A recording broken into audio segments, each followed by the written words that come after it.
Okay, so I think everyone has arrived. We are really very happy to welcome so many participants to today's webinar.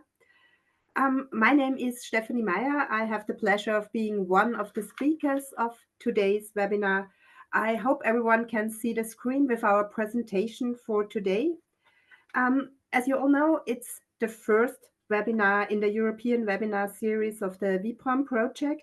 And as you know, starting today, there will be a webinar held every 2 weeks covering different aspects of domestic violence and the role of the medical sector in the fight against domestic violence and the role of the medical sector, especially with relation to the support of victims of domestic violence. Before we introduce ourselves, I wanted to say a few words about the project itself, about VIPROM. It's a European project. So VIPROM, first of all, stands for Victim Protection in Medicine. And it's got the goal of this European project, it involves 5 countries. That's Austria, Germany, Greece, Italy, and Sweden. And the goal of this European project is to work on a better support for victims of domestic violence within the medical sector and especially in hospitals. And what we mainly do in this project is develop specific training for medical professionals that is really tailored to specific groups of medical professionals, specific professions, as well as trainings for medical students. And as many might already know, maybe you have already seen it, maybe you have even already used it yourself. One important part of this is the VIPROM training platform, where you can also find in-depth information on many of the topics that we talk about today. So many of the topics that we deal with today are covered in more detail on this VIPROM training platform, which you can find the link on the website. So I really want to tell everyone this is a great opportunity, this is a great platform to find different learning and training materials. So today our topic is forms and dynamics of domestic violence. And before we really dive into it, I'm very happy to welcome Birgitt Haller here. She is, I'd say, our main speaker today. And Birgitt, may I ask you to briefly introduce yourself, please?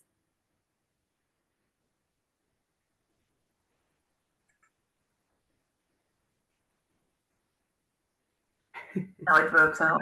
Thank you very much. And I'm Birgit Haller, a political scientist and legal expert. I've been researching on violence against women and especially intimate partner violence since the mid of the 1990s. I've undertaken research, for example, on legislative measures to combat DV, on victim protection and risk assessment, and quite often on criminal prosecution of DV perpetrators. And actually, I'm working on femicide. Yeah, thanks, Birgit. And apart from the two of us who are going to do the main talking tonight, our colleague Brigitte Theme is also with us here. Yeah, she's also a researcher and a team member of the VIPROM team, and she will be taking care of your questions in the question and answer tool, as well as technical issues for most of all the breakout sessions that we are going to have later on in this webinar. So many thanks to Brigitte for supporting us tonight. And thanks are, of course, also due to our VIPROM partners from Germany who organized the whole webinar series, who provided this online venue, and who are here to give us technical support to take care of the recording and everything else related to this. So really big thanks to everyone who made this webinar possible. Yeah, as I already said, my name is Stefanie Meyer. I'm a political scientist too. And my angle on domestic violence is that I've kind of specialized in gender studies. I did a lot of research, a lot of work on gender issues. So that's kind of my background and where I come from. And Birgit, Brigitte, and me, we are all 3 researchers at the IKF, the Institute for Conflict Research in Vienna. This is an independent social science research institute, which has a very strong record in research on violence against women, including, as Birgit has already mentioned, studies on femicides in Austria, on the workings of the national violence protection system, the different actors involved there. And so we are, of course, always very happy to work in European projects with our partners, and therefore, of course, very happy to be a part of the VIPROM project. Okay, now, after all this introductory talk, let's get into what we are doing tonight or today, what we want to talk about.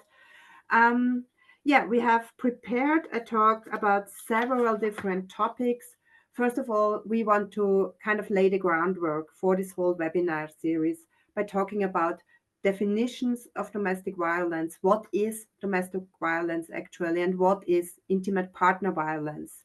How are these two things linked to gender and gendered systems? So that's kind of the first part of our talk tonight. Second, we want to dive into common forms of domestic violence and intimate partner violence, because we believe it's very important to understand how broad an issue this is, how many different forms there are, and how we can also recognize these different forms so we can recognize victims and support them in the best possible way. And our third topic, dynamics of violence in partnerships, dynamics and structures, and how these dynamics evolve over time, or tend to evolve over time, to be more correct. So this is going to be the third part of our talk. And then we are getting to the more interactive part, where we really will ask all of you to take part, to share your experiences and your knowledge. First of all, we'll have a Q&A. I already tell you now some technical information on that, on the Q&A. The recording will be stopped at the start of this session, so please, we hope that everyone will feel free to pose live questions during the Q&A session. And at the bottom of your screen, you will find the possibility to raise a virtual hand. So if you do that, we know that you would like to talk, that you would like to pose a question. We can then give you the possibility to use your microphone, use your camera, and to really take part in this live discussion. So that's one way to participate. The other way, if for whatever reason you prefer not to speak up directly, you might also use the Q&A function to type in your question. You can find this also at the bottom of your screen, the field marked Q&A. And in this tool, you can type in your question, and Birgitt will kindly monitor this tool and then relate your questions to the whole session here, to everyone, to the whole audience. You can, of course, already type in questions while we are talking. This is no problem at all. We will then take them and deal with them during the Q&A session. So that's the first kind of interactive part. Second part, we prepared breakout sessions, which are about bringing in your own experience in an exchange between participants of this seminar, so of this webinar, so that it's not only us talking all the time. And we will get to that later on in the session. But now I think, all want to turn to the contents of today's webinar. And I will just, before we really dive into it, give you one more piece of information, which I believe is of crucial importance for the medical sector. It's the reason why the medical sector is that important in the fight against violence, against domestic violence, because medical professionals are very often the first professional point of contact for victims of domestic violence. So very often, before victims would ever even think about calling any specialized services, long before they would think about calling the police, they might think about going to the doctor, going to their physician, might want to talk there, might want to use this opportunity to even disclose a history of violence. So that's the first reason why the medical sector is really of utmost importance. The second reason is that besides that, or on top of that, surveys also showed that victims are more likely to trust medical staff than anyone else with their stories when it comes to disclosing domestic violence. So that's the second reason. Not only are you as medical professionals often the first point of contact, you are also the group that is most trusted by victims with this kind of disclosure. And therefore, it's really very important for medical professionals to have in-depth knowledge of domestic violence in order to provide the best possible support for victims.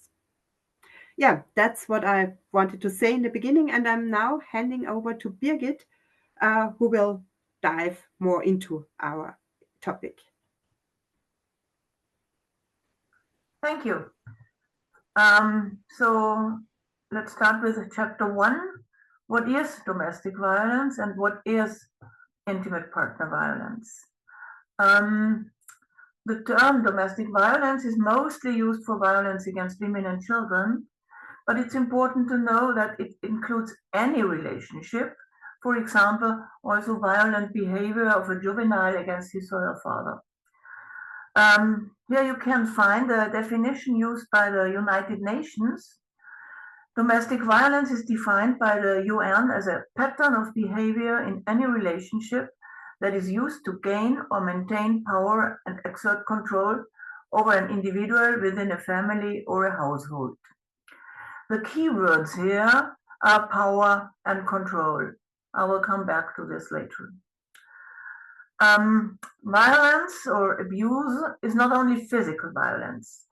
It includes also other forms like threats or emotional violence, as well as sexual or economic violence. The so-called Istanbul Convention, the Council of Europe's Convention on Preventing and Combating Violence against Women and Domestic Violence, adds that the definition of DV does neither depend on biological or legal family ties, nor on the existence of a current relationship or the current sharing of the same residence by victim and perpetrator. This aspect of relationship refers to intimate partner violence, IPV. Talking about domestic violence means first and foremost to talk about intimate partner violence, which is characterized by exercising power and control in a hierarchical same-sex or opposite-sex relationship. If children live in an intimate partnership, the perpetrator often does not only use violence against his partner, but also against the children in the household. This is what we call domestic violence or family violence. Another example would be the neglect of a child by the mother or father. It's important to know that intimate partner violence is structural violence. It is distinctly gendered as it's mostly perpetrated by men against their female partners. And the broader term, you can find it here, the broader term regarding structurally conditioned violence is gender-based violence, which is cause and consequence of gender inequality and the systemic power imbalances between women and men. Gender-based violence is directed against individuals or group of individuals because of their gender and or their socially ascribed or constructed gender role. It comprises any form of violence and does not only include intimate partner violence, but also, for example, sexual harassment, human trafficking, or forced marriage and female genital mutilation. Just to give you an idea about the numbers, we have figures illustrating the situation in the European Union. 1 in 3 women in the EU experienced physical or sexual violence in their lifetime. 1 in 8 women in the EU experienced sexual violence, including rape, by someone other than their partner. And the third one, 1 in 5 women in the EU face physical or sexual violence from their partner, a relative, or another member of their household. So gender-based violence is recognized as a discrimination of women, but not only, as it is also regarded as severe human rights violation. Yeah, so I will take over and talk a little bit more about victims and perpetrators now. Also about stereotypes, because we have kind of a difficult relationship here. as Birgit already mentioned, domestic violence can occur between couples, between same-sex couples, between parent and child, between siblings, uncles, aunts, grandparents, you get it. Any kind of relationship can be a location where domestic violence occurs. This does not have to be a family relationship. This can extend to roommates, flatmates, people sharing, for whatever reason, sharing a common living space. So domestic violence in this sense is a really broad term. It also importantly includes violence by former partners after a separation. So not in all cases, even a shared living space is a prerequisite to speak of domestic violence. So we have this very broad term. What we also see is domestic violence, but also intimate partner violence can happen to anyone. So to people of any race, any age, and age is an especially important factor here. I would like to, put at least a little bit of attention on the factor of age, as, for example, violence against old people, against people needing special care, or against children, to quite not only quite two very important aspects of domestic violence, even if in today's talks we didn't manage to fully include them. So we will talk more about intimate partner violence than about these kinds of domestic violence, but we did not want to neglect them completely because, of course, they are extremely important. Domestic violence is not connected to specific sexual orientations, religions, to sex or gender, and importantly also it can affect people from all socioeconomic backgrounds. So it can affect, in a nutshell, wealthy, well-educated people just as well as less well-off people. It can also men can also be victims of domestic violence by their female partners, even though it's true that the vast majority of adult victims are women and the vast majority of perpetrators are men.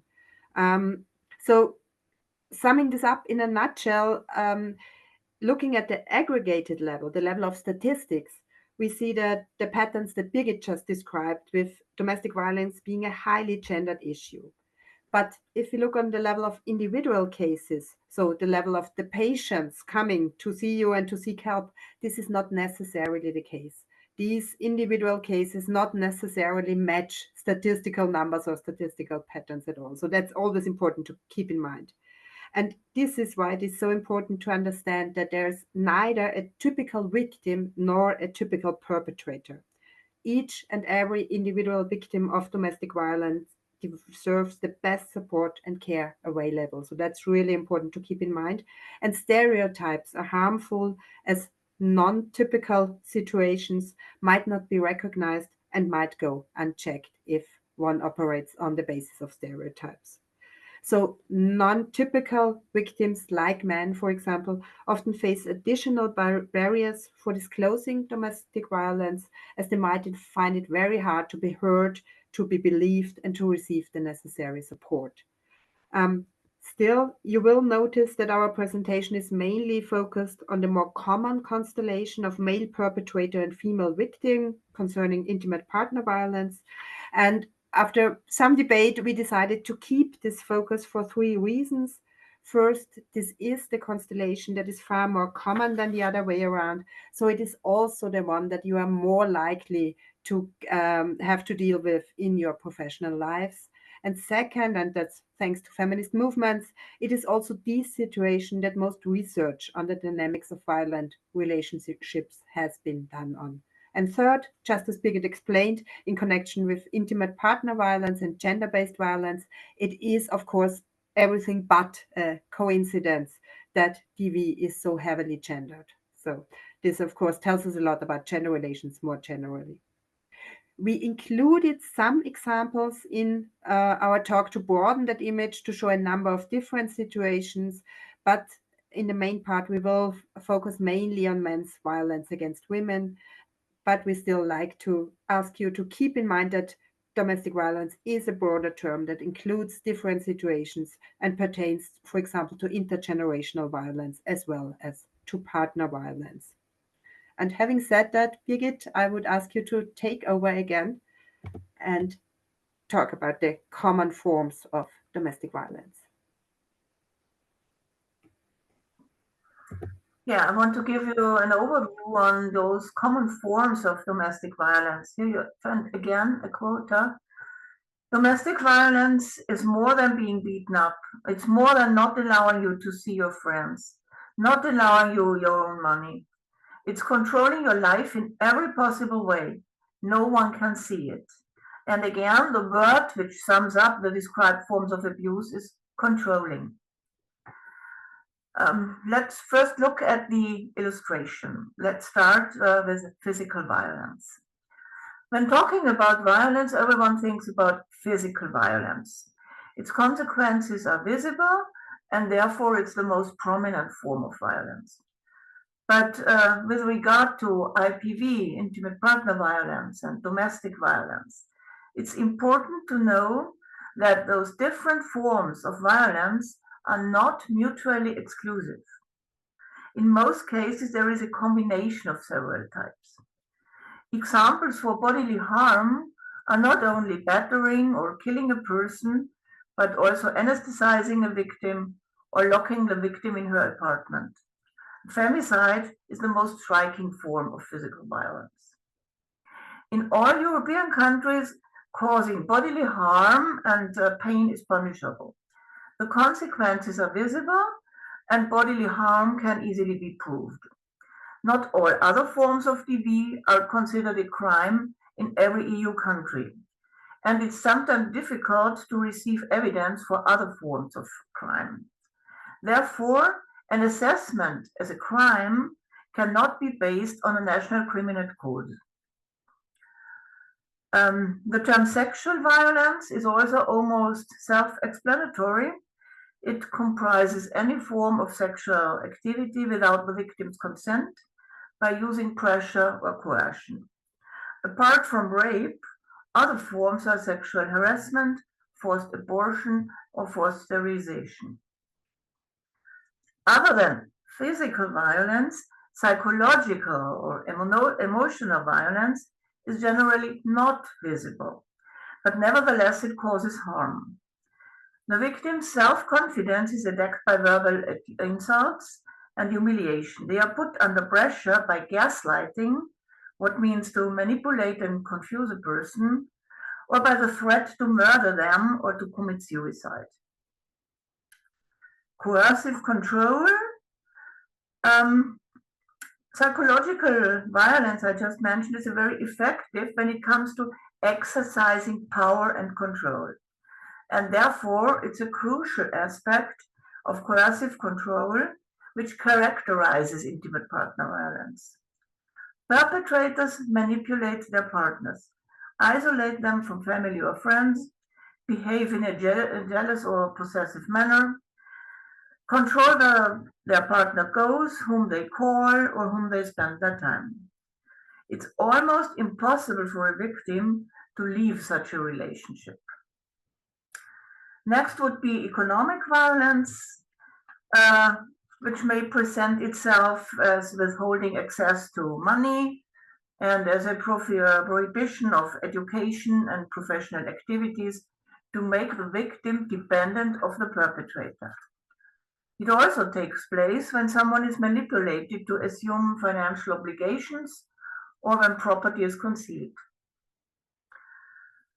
Neglect means that someone's needs are not met, mostly needs of children, sick, mentally ill, or older people. In such cases, the range goes from the denial of food and hydration, of medical treatment or appropriate clothing, to the refusal of emotional support. For the dentists in the audience, I want to point out that the lack of dental hygiene is also a sign for neglect, so never forget about this. Stalking, the next one, is a specific form of emotional violence because it's very burdensome for the victim. In short, stalking means the unwanted intrusion in the victim's life, be it by tracking and observing, by sending gifts, so to speak, or by online harassment. Stalking is quite often performed by ex-partners who do not accept the end of the relationship. The last form mentioned in the illustration, digital violence, it can take place via social media, emails, online forums, blogs, or other interactive websites or apps. It can appear as cyber stalking, as just mentioned, and as cyber mobbing, insulting the partner in front of a bigger audience. Other perpetrators make private information, pictures, and videos public, for example, as revenge pornography for former relationships. And finally, what's not mentioned here, there is also honor-based violence. This is usually seen as an independent form and is understood as forced marriage, FGM, so-called honor killing, and forced suicide. The UN text I mentioned before suggests asking a few questions in order to recognize the signs of domestic abuse. These questions are: do you sometimes feel scared of how your partner may behave? Do you constantly make excuses to other people for your partner's behavior? Do you believe that you can help your partner change if you only change something about yourself? Do you try not to do anything that would cause conflict or make your partner angry? Do you always what your partner wants you to do instead of what you want to do? And do you stay with your partner because you're afraid of what your partner would do if you broke up? These questions touch the most important features which characterize intimate partner violence and domestic violence.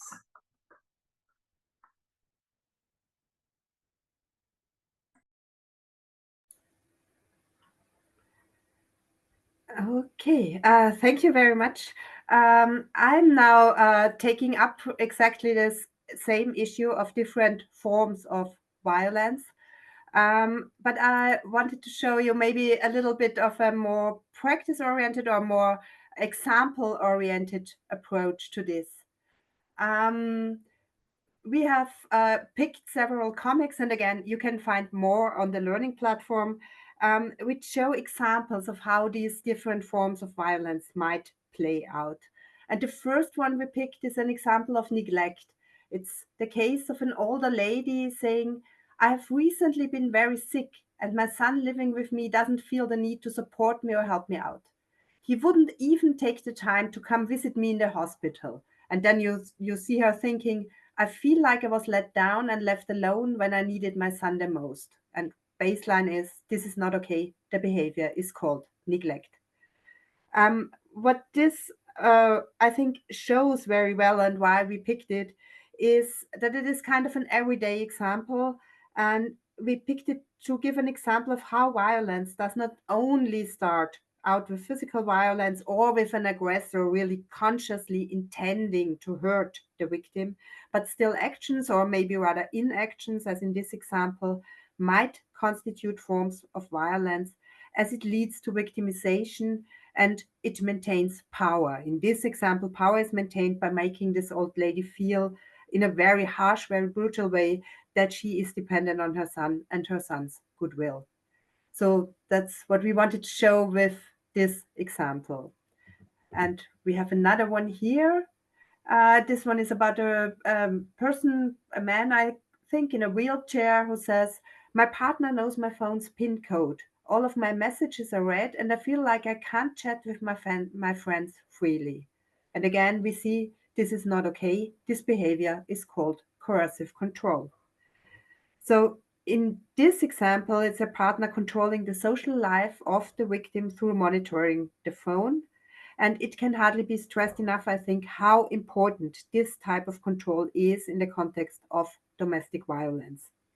Interfering with victims' social lives, driving them away from friends and family is one of the main tactics used by perpetrators to gain that control and power over victims, which is at the heart of domestic violence.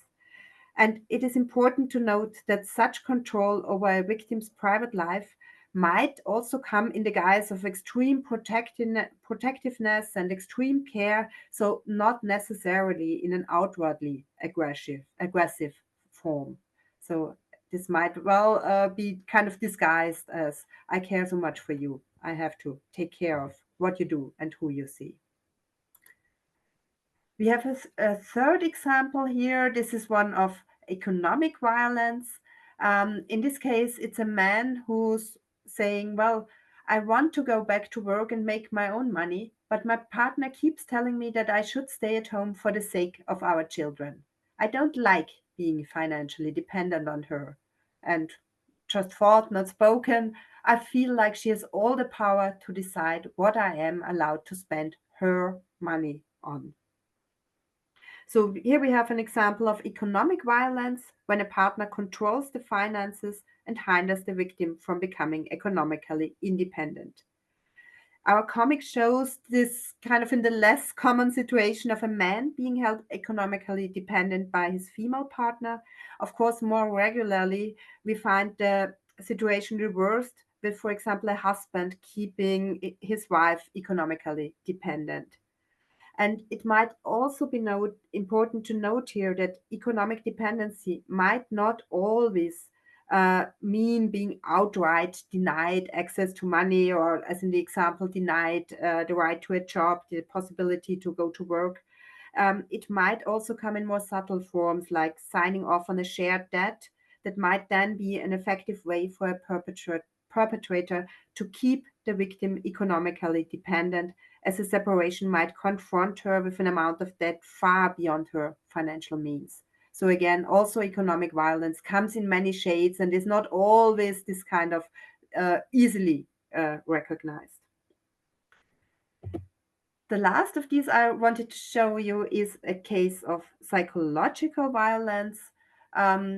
A woman saying that her partner keeps threatening her to take away her children, and that now she's scared to speak up when something bothers her, because she doesn't want him to get mad at her and to kind of follow up on this threat of taking away the children. So this is, of course, psychological violence, quite brutally, where a partner threatens the other one and thereby tries to control the victim's behavior.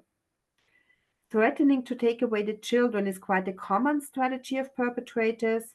It's especially used against women who have little access to public and social institutions, like, for example, women from migrant communities who might lack language skills and knowledge of institutions.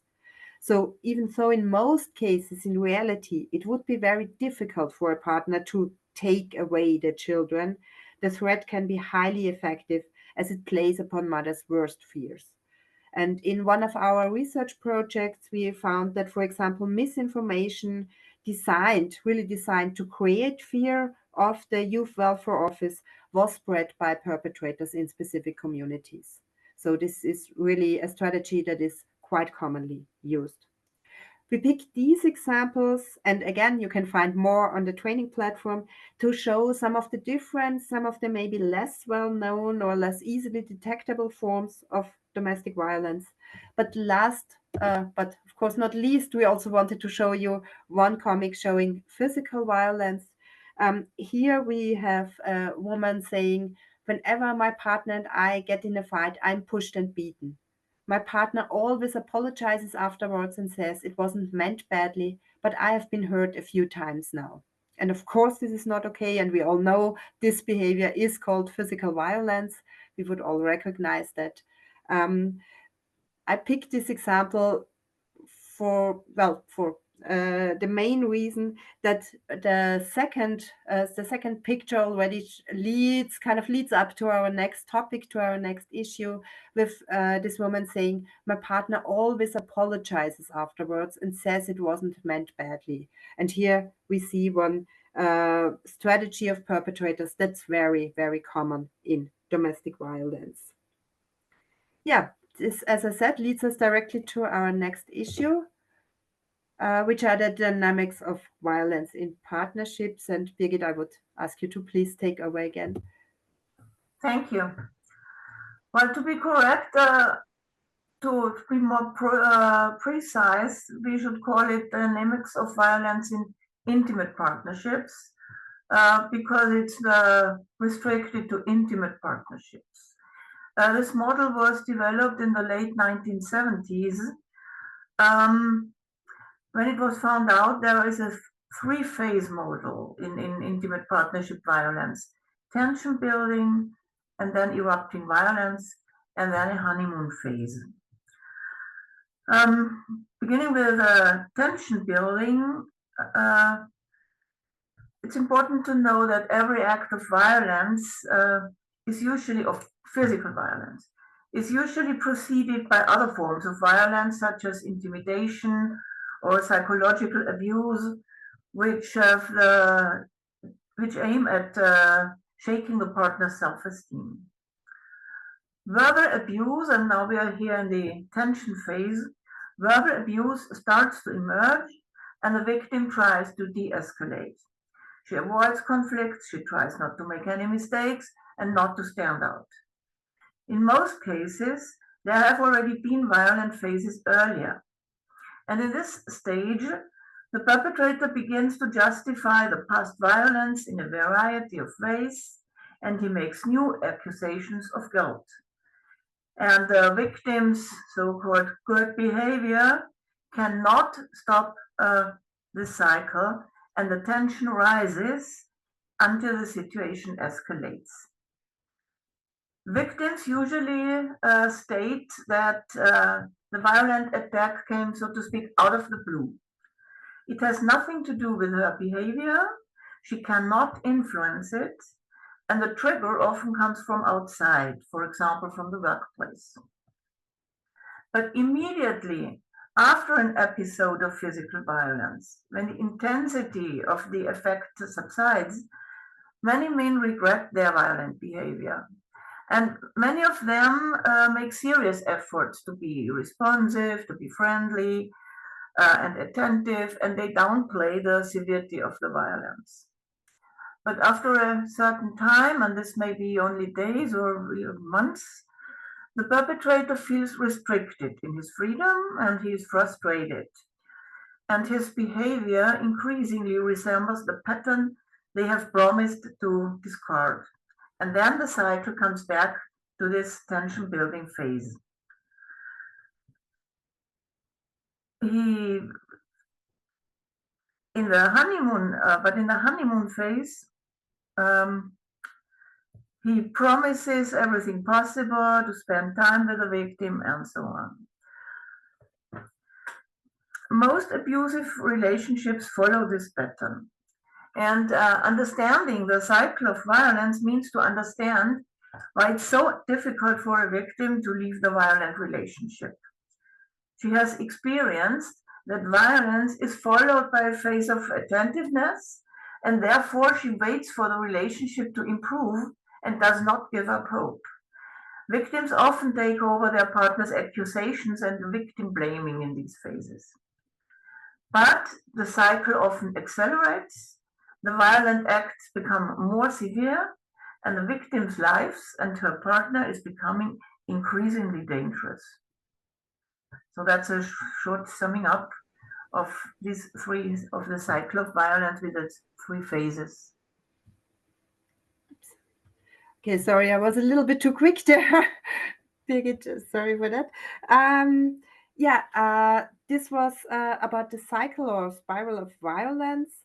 And I would now like to present a bit of a different view on this dynamics in violent relationships. This is called the wheel of power and control. We want to show this to you using a video in which a specialist explains how this model or this way of looking at the dynamics of relationships which are marked by physical violence was developed. And Fiona, I would ask you to please now play the video. I will stop sharing my screen and I hope you can then share yours. So I want to talk to you about the power and control wheel. It is a wheel that was developed in Duluth, Minnesota in the early 1980s, and it was advocates talking to women who were battered, many conversations about what it's like to live with a man who beats them into submission.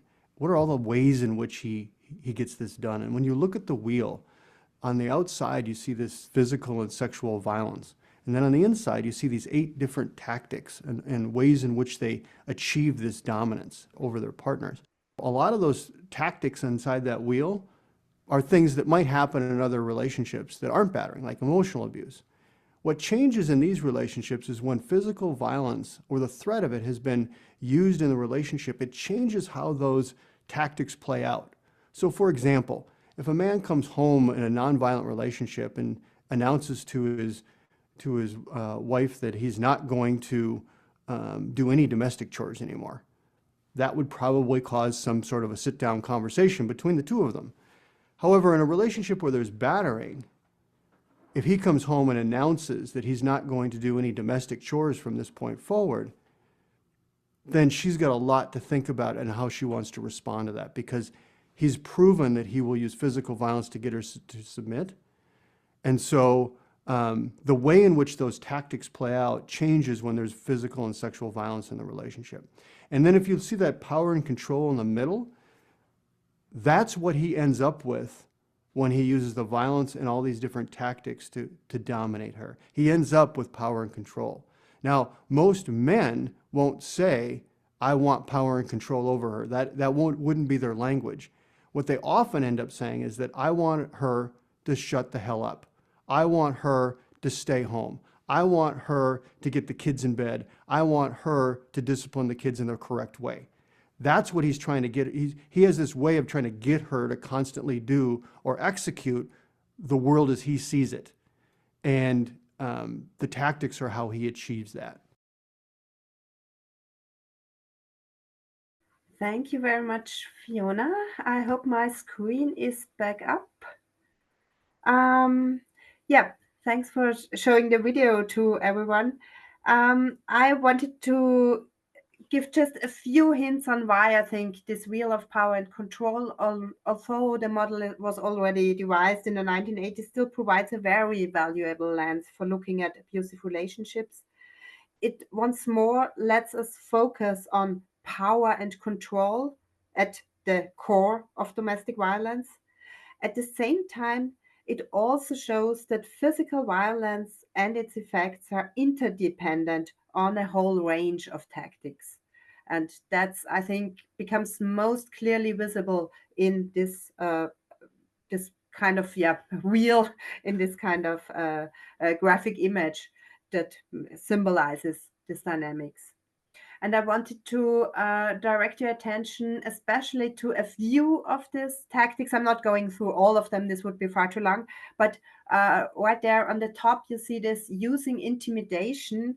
And in abusive relationships, perpetrators can often rely on victims' fear.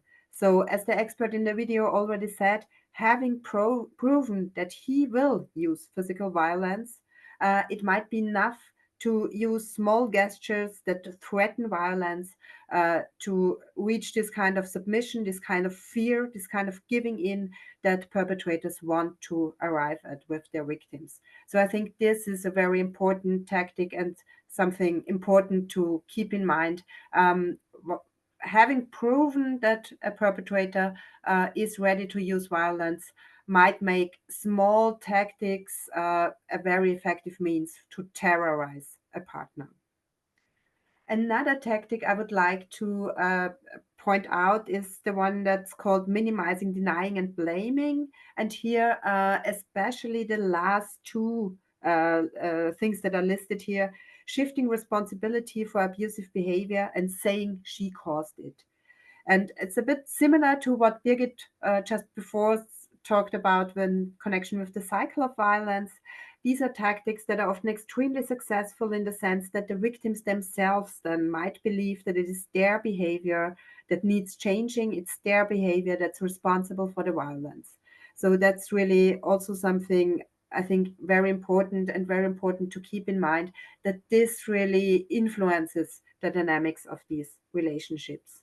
And of course, these tactics then again work in tandem, which what is listed here under using emotional abuse. And here it's worded as making her think she's crazy. I think today we might rather call that gaslighting, but whatever the name, the mechanism of destroying a victim's trust in her own perception, in her own assessment of the situation. This is one of the most important tools for perpetrators. So as long as victims do not trust their own feelings and their own assessment, they are very unlikely to try to get help or to take the decision to leave this abusive situation. So again, here we see a tactic that's very important for keeping up this kind of abusive relationships, and it makes it understandable why it's so difficult for victims to leave. Last but not least, I wanted to point out the one phrased here as using male privilege, because this kind of leads back to what we talked about in the very beginning, about domestic violence being a gendered issue. In the case of intimate partner violence, the broad social acceptance of men's power over women, the broad acceptance of patriarchal structures, can be turned in the case of violent relationships into a weapon in the hands of the perpetrators. So again, we see these gender dynamics are there and are extremely important in this model, in this view of abusive relationships that can be captured by this wheel of power and control. Yeah, we are now getting slowly but surely to the end of our presentation, of our input. I would ask to please stop the recording now as we're turning to the Q&A part of this webinar today.